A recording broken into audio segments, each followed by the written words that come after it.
कशी आहे मग आपली नाशिकची पब्लिक? तर आज आपला ब्लॉग 7वा ब्लॉग आहे. तर आता आपण निघालेलो मस्त. आता आपल्याला ना वावरात जायचं होतं. आज आपली ज्वारी काढायची होती ना, त्याच्यामुळं मग आंघोळ धुतली आणि लगेच वावरात निघलो. खराब कपडे घातले थोडे. कसं आहे, कामात पूर्ण खराबच होऊन जाणार आहे ते. आता मस्त निघालो आहे वावरात जाण्यासाठी. आता जाऊ राहिलो आपण वावरामध्ये.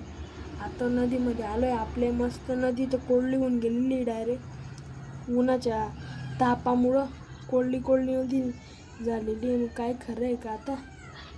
ते पण आमचं धरण दिसतंय, झूम केलं एकदम धरणावरती.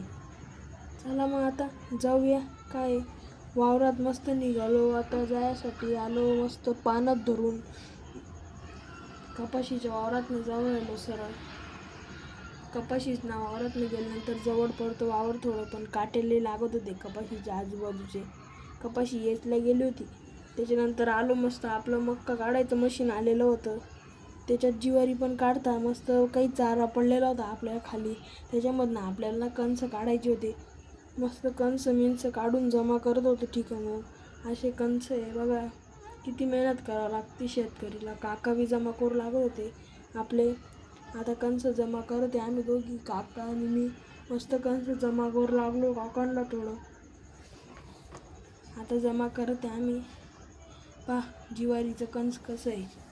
तर ज्वारी काढून राहिले आपले भाऊ सर्वे मशीनवरती. ज्वारीमध्ये डायरेक्ट ज्वारीवरती टारलीमध्ये बसलेलो आहे. ज्वारी सरकवायला पावडे आणले मस्त.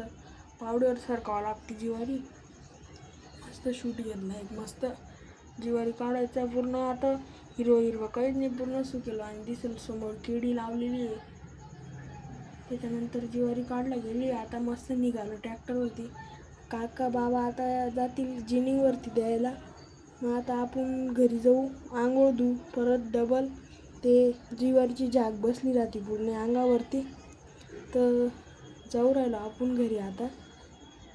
घरी गेल्यानंतर असं कणीस काढा शेतकरी किती मेहनत घ्यावं लागते. तर आपला ब्लॉग आवडला असेल तर एक लाईक आणि फॉलो बॅक करा. भेटू आपण नेक्स्ट ब्लॉगमध्ये.